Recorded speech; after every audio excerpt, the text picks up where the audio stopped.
Penguin Random House Audio presents The Performance Cortex, How Neuroscience is Redefining Athletic Genius by Zach Schonbrun. Read for you by Thomas Vincent Kelly.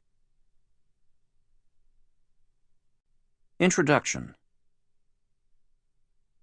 Last spring, I traveled to Dublin to attend the Society for the Neural Control of Movement's annual conference, where I heard on day one a presenter elegized the recent passing of a dear colleague. He was never happier than when he was descending electrodes into the spinal cord looking for a neuron, he said. When he found one, he treated it like the first neuron he found. A lesson therein for us all.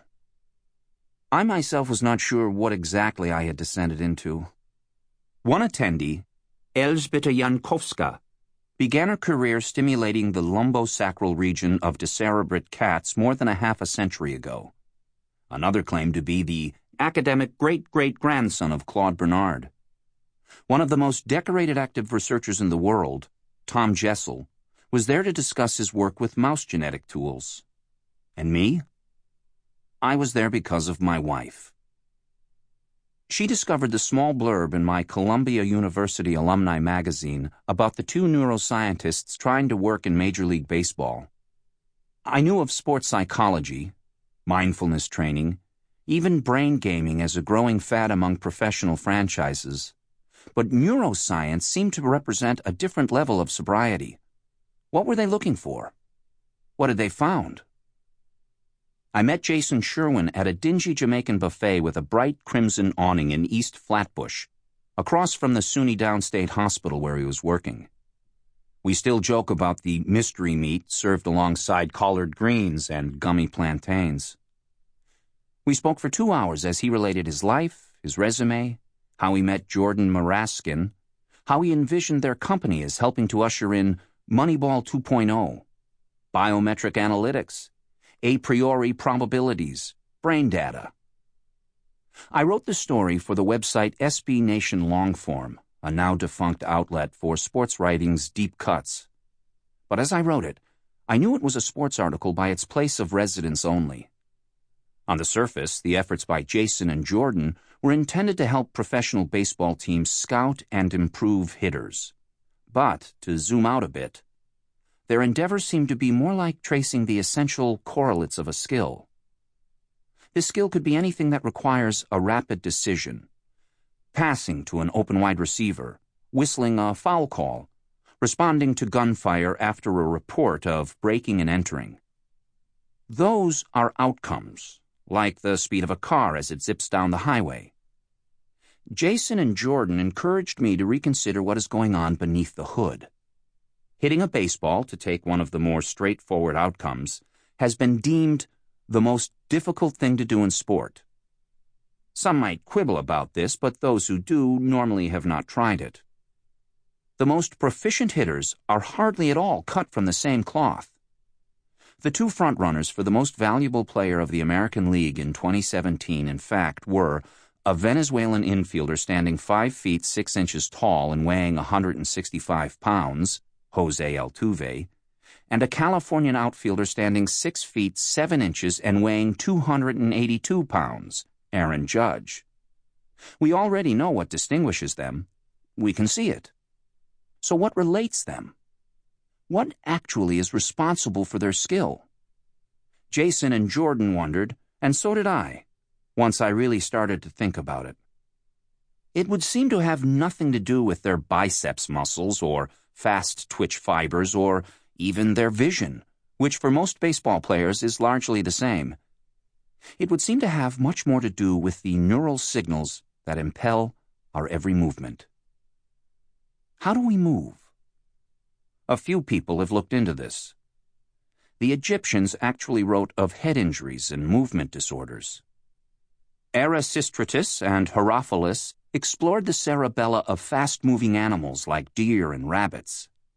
Galen of Pergamon learned about the brain from tending to the wounds of the gladiators.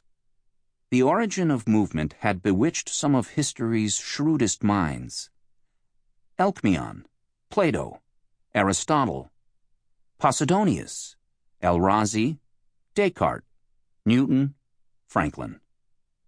When the brain's primary seat of voluntary action, the motor cortex, was finally discovered by a pair of wayward Germans in 1870, the operation had been conducted on a dog sprawled across a dresser at the home of one of the men. The eureka moment howled from a living room in Berlin. Since then, most of the motor research has been conducted more quietly. For some reason, the field does not seem to attract the attention given to clinical tales or the various meditations on our cognition, such as the neuroscience of self, the neuroscience of language, the neuroscience of dogs, the neuroscience of consciousness, the neuroscience of being a good parent. An Amazon book search on the phrase neuroscience of movement turned up a fuchsia textbook by a professor of physical therapy published in 1997 and scant other options. Part of the problem might be that the question of movement sounds old and elemental, the stuff of anatomy classes and collapsible polyvinyl skeletons. The other problem is that progress has been a bit slow. When I visited one neuroscientist, he was in the middle of crafting a rebuttal to a controversial interpretation of motor learning. The offending interpretation was made in 1951. A popular experimental paradigm in most motor research labs is called a force field adaptation task, which was first introduced in 1994. It replaced the reciprocal protocol task, born in 1954. Other techniques came and went. Theories appeared and disappeared like pimples. As I walked outside the conference hall at the Clayton Hotel during the NCM meeting, I scanned the bewildering titles on hundreds of posters, each being presented with hand waves and speeches and fast-forward by nervous postdocs. "All of this is going to change," said Jordan Taylor, a professor at Princeton, waving his own hand toward the rows. Maybe he was right. I hoped to capture it while it lasted. I ordered a textbook called Principles of Neuroscience. It arrived weighing almost 10 pounds, checking in at 1,760 pages. Skimming through it, I learned that it takes 1/10 of a second to process everything we see. That a newborn infant is able to reflexively churn its legs, despite the fact that its spinal cord cannot yet transmit messages down from the brain.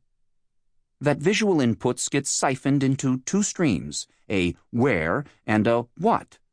That the where stream is also sometimes called the how stream, and the what stream imbues our inputs with meaning. That the sense of touch on our fingertips is twice as bad at age 70 as it was at age 20. That the behaviorists came before the cognitivists. That was just chapter 38. By now I had a book on my hands. The first person I called was neuroscientist John Krakauer, a silver-tongued polymath I had come across somewhere, haranguing a hapless science reporter about Michael Jordan and behind-the-back passes. "I think you just need to decide what kind of piece do you want to write," he told me. "Do you want to write about the motor system hunters and what they're beginning to learn? Or do you want people to speculate about what makes these top athletes so good?" I hung up the phone in a daze. All my life I'd admired athletes, fantasized about being one myself, and in my professional life I had been fortunate to get up close to many of the greatest. But one 40-minute phone call had irrevocably pierced my shroud of ignorance. All my life I'd focused on the body. I realized now that my attention had been amiss. "It's like saying people who can speak French very well have a very dexterous tongue," Krakauer said. "It would be the wrong place to assign the credit." As I proceeded to spend more time with Krakauer, and then with Adrian Haith and Daniel Wolpert and Emily Cross, Jorn Dietrichson, Andrew Przynski, Doug Crawford, Dagmar Sternad, Bob Kirsch, Daniel Lobby, and many others, a clearer picture of the story I wanted to tell began to form. Listeners of this book might be surprised not to find much discussion of two popular and seemingly relevant topics: genetics and concussions. There are more than enough books devoted to each of those subjects, Sample complete. Ready to continue?